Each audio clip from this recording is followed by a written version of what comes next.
I know there's definitely going to be a lot of people who will look at this as a final episode of the season and say, what the hell?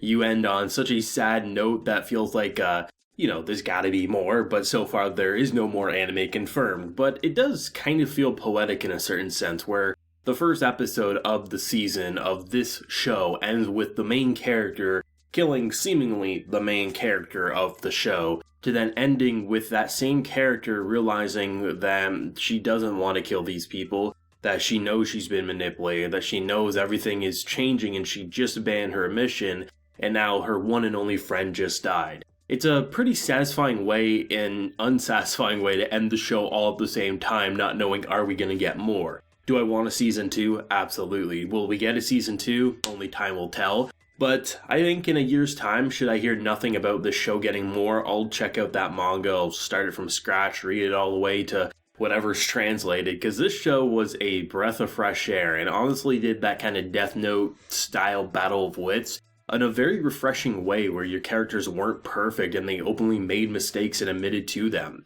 This as a final episode I think was very satisfying because yes, it doesn't conclude things. Yes, it doesn't stop at a nice point where Nana and Michiru look to the sky wondering if they can change the future. But this was never a show like that. There was never going to be a great way to stop this. There's never going to be a great way for them to just shut it so they never get more seasons or not, it's okay because we had a decent optimistic stopping point. I think honestly the only way to end the season to feel satisfying is by having Nana realize that she misses her friend, to realize that this isn't what she wants to do, and the only way to do that is by killing Michiru. And by doing that, yes, there is so much more we want to ask. We want to know what's going to happen next, what's going to occur. We have no idea. But I would much rather end like this than have it end with her just casually saying, she's my friend and I want to abandon my mission. A very simple, nonchalant way. So for me, it really doesn't feel unsatisfying. I know a lot of people probably will be up in arms being like, this is the final episode. We have no idea if we're getting more. And even if we do get more, it's going to be a year or more away. But it honestly feels like this is the way you would have to end it, especially if you want to give satisfaction to Nana's character development, which was the most important thing. This is a girl who's been teeter-tottering, not knowing is she actually agreeing with what she's been trained to do or not, and there's so much clarification about what happened in her past. I, once again, was still buying into maybe Michiru realizing that Nana is someone who was killing people, and that's why she was kind of tiptoeing, should I tell Kyoya, should I not tell Kyoya? And then it really was just, she was thinking about the family and thinking about what she would told her, and that she wanted to go to someone more intelligent so maybe he could decipher it. But the idea that she always had a messy room and that she was being blamed and blaming herself for everything, but when she woke up, her room was clean. It just kind of puts into perspective just how long and how much manipulation was going on here. And to see that's all she cared about. It was not about she's a killer, she's not this or that. She's a friend who she wanted her not to blame herself. And that's what's so interesting is that a character who didn't change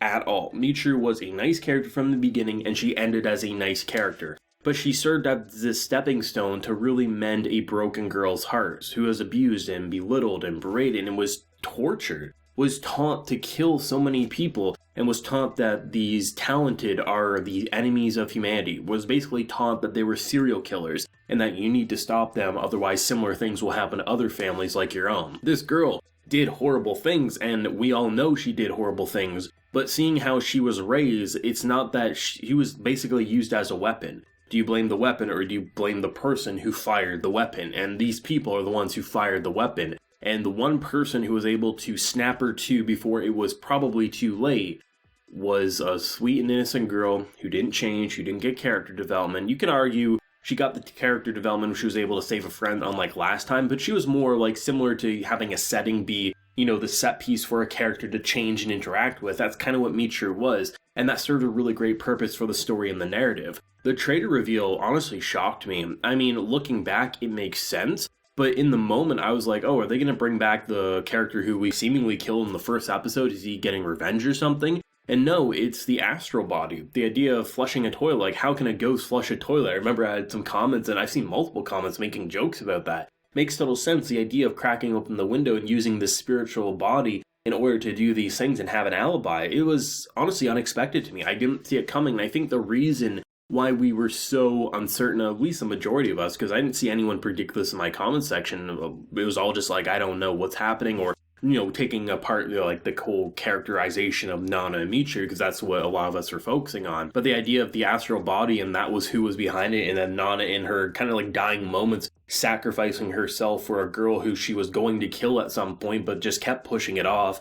At first because, well, she has a healing ability that could be useful. Oh, she seems a little dense, I can easily manipulate that. And then ultimately she died for her, or was going to die. I thought she was going to die and Michiru was going to revive her, but the idea of her still just clinging onto life just barely, and her giving up her own life for her friend, doing the thing that she couldn't do in the past, it was a very bittersweet but satisfying way to end a character arc such as Michiru's. I think this show just had a lot of good planning and structuring, that it didn't feel like things randomly happened. The idea of this kill that's been a mystery, how did it happen? The logical side would be the girlfriend, but then we kind of misjudge an astral body flushing a toilet because it's a goofy show at times. It's funny. It's how would a ghost flush a toilet if he's outside of his body?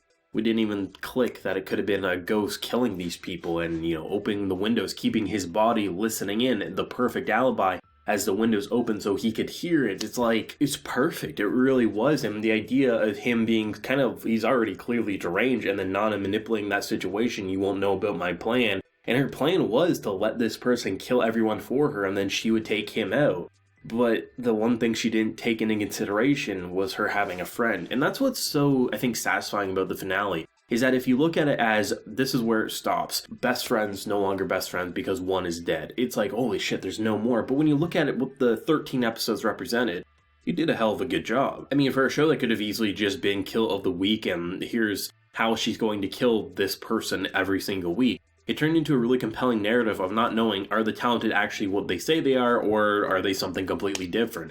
Tiptoeing, not knowing who's going to win, and for a while, Kyoya or Nana winning wasn't really my interest. Either one could win, and either one could be the actual enemy of humanity, and I would have been fine with it as long as the structure was there. And to see where they ultimately ended up with Nana's characterization, it's honestly phenomenal in my honest opinion. I do think this was my personal favorite show of the season for an entertainment value. I think if you were to ask me what is the best show of the season, like across the board, I think Akudama Drive was.